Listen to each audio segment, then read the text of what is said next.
it always harkens me back to seeing clips of the 50s and 60s and seeing us being attacked by dogs and water hoses and what have you.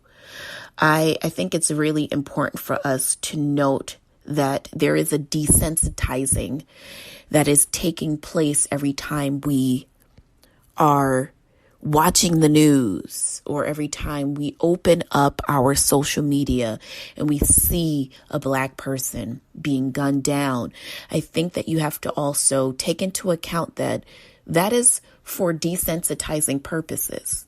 The more and more we see it, the more and more it becomes less of a surprise and more just kind of part of par for the course, so to speak. So I think that we have to ensure that every time something like this takes place, it is met with the same amount of disgust and it has to be ripe with, we aren't going to take it, because again, like I said, the more and more we see cases like this, the more and more we are desensitized by it. And I think that that is, in fact, the purpose is to get it to be kind of part of our everyday culture, if you will. And that can't be the case. It can't be that we see another human being killed for vigilante justice and we just say, wow, that's terrible. And we just post something and we just say, justice for Ahmaud or justice for Sean or justice for, there's still a number of transgender killings that are happening out there. There is a number of women who are suffering the slings and arrows of death out there, especially being quarantined. I just read a case where there was a young lady from the Bronx who was viciously murdered and had been in her apartment murdered for some time until the stench had gotten so foul that other apartment residents had to call the police, and she was unfortunately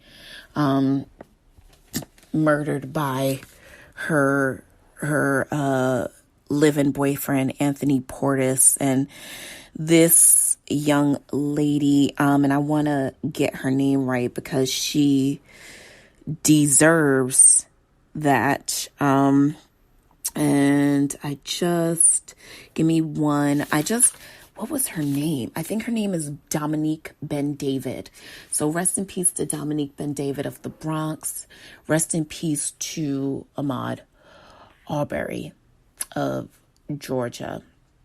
So what else is going on? Yeah. Oh, you guys. So did you guys hear of this thing going on with, what's up with y'all girl Trina? Can someone tell me? Because I've been hearing a lot of Trina slander. So Trina, who is now one of the hosts of morning radio with Trick Daddy in the morning in Miami, she apparently has been facing a lot of backlash for what seems to be a recent bout of just kind of reckless talk and a lot of reckless abandon with her. So she was this week challenged by fellow rap stress queen Kaya, formerly of the Queen's Court. Kaya challenged Trina to a versus battle, which quite frankly, I'm sorry, Kaya, but girl, do you, first of all, no shade, no tea, because I love Trina. I don't think Trina needs a versus. I'm sorry. Am I wrong for that? I'm wrong for that. Y'all, do you disagree?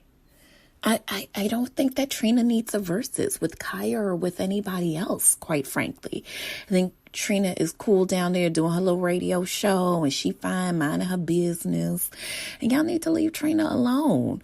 But in the midst of trying to leave Trina alone, a young lady who has since gone viral with her video, she called into the morning show that Trina and Trick Daddy host.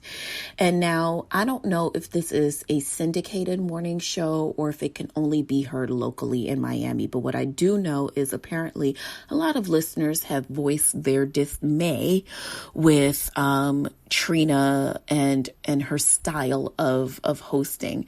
Now, you know, for a lot of you who are listening, who are either fellow podcasters or DJs or radio DJs or whatever you do, I think it can often be taken for granted the amount of work and professional polish that has to come into play when you are doing something like hosting a television show or hosting a radio show or hosting a podcast, even for that matter. What is your energy and how do you engulf your listeners? And a lot of listeners have said that they feel as though Trina has a very negative energy and tends to come on and belittle a lot of other listeners and talk in a degrading way about not only men, but women who are specifically from the Miami-Dade area. So a listener called into the show and she voiced her dismay with Trina's hosting style, to which Trina called her a ghetto bitch and said that she wasn't shit and that if she did not like her style, she needed to go ahead and listen to another show. Now, the fan posted a video basically saying, hey, Trina, you know, you're never going to get anywhere if your response and retort to every time someone voices, you know, an opposing opinion with you, you then slam them and call them outside of their name. And as much as I love Trina, I cannot agree more. I think that people, and I had this case this week where I had to talk to someone about I think a lot of people don't know how to effectively, I think it's okay to be mad. You know what I mean? I think the problem then comes with how do you effectively take your anger and communicate it in a way where it is not degrading to the person who has an opinion about you, because everyone has an opinion and everyone is entitled to it. And opinions are like assholes. They all stink and everybody thinks their shit smells good. So I think that, you know, what I said to someone this week is it is okay for you to be mad. It is not okay for you to then take that anger and decide that you are then going to verbally accost me because you think that my opinion is a direct reflection on how I feel about you. I think people have to oftentimes separate what is opinion about them versus what is fact about them. And more times than not, if someone feels that your opinion is a hit at their ego, they're going to come out the corner swinging.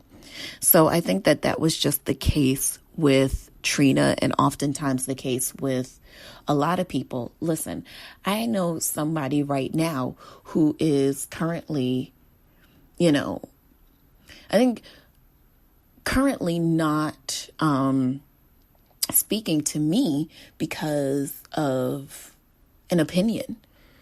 You know, listen, as far as I'm concerned, if an opinion is enough, or if my viewpoint about an opinion is enough for you to either decide that you are going to verbally accost me or decide that it is enough for you to distance yourself from me, by all means, it is your right to do so. I'm not going to argue about it. But what I will say is, people, use your words. and use them in a way that doesn't have to be, oh, you hurt my ego, or, even if you choose to, because listen, silence is an answer. Okay, a lot of people think that if they take the passive aggressive approach of, I am just not going to say anything at all, then no one could browbeat me about, my displeasure. So, just know that silence is also an answer. And when you choose that as well, it is a passive aggressive stance. Okay, it's just my opinion. Okay, so did you guys hear about the NFL player whose, I don't know if it was his wife or his girlfriend? Let's get into it. Austin police arrested the wife of NFL star and former Texas Longhorn Earl Thomas after they say she held him at gunpoint when she confronted him about an affair. Police were sent to the 600 block of Brushy Street in Austin, Texas at 3:41 a.m. on April 13th for a call of a disturbance. Now, when officers arrived at the scene, they found a woman, Nina Thomas, 30, and her husband, Earl Thomas. They were inside of a car where apparently he was being held at gunpoint by his wife. Now, police ordered both to drop their weapons and to get on the ground, which they did. And Earl told the police that he was staying at an apartment with a relative, and that man's girlfriend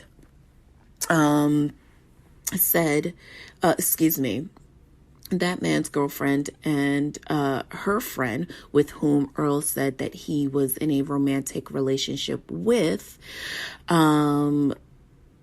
basically, long story short, he was at home with his wife, Nina, and the two got into an argument. So he called the other man who, listen, this is a convoluted story anyway, but he called a friend to come and pick him up. And that's when shit got a little bit crazy. So the man comes, tries to pick up Earl. The man's girlfriend told the police that she believed that, I guess, Earl's wife was going to do some harm to him. And Nina basically told Earl that if you come around here with your cheating ass, I'ma shoot you. Now, it's being alleged that Nina had been aware that Earl had been, stepping out on her for some time, but she just kind of got sick of it. She was arrested and charged with burglary, as well as the intent to commit aggravated assault with a deadly weapon. And Earl he was released, and he has since gone back to his new boo, and he is allegedly going to be filing for divorce from Nina. So I don't know. I mean, I don't think that I could ever shoot anybody who doesn't want to be with me anymore. I think, Nina, girl, thank goodness that you don't have kids with this gentleman and that you are able to get out of the relationship clean, other than, the scars, the slings and the arrow of love being a battlefield.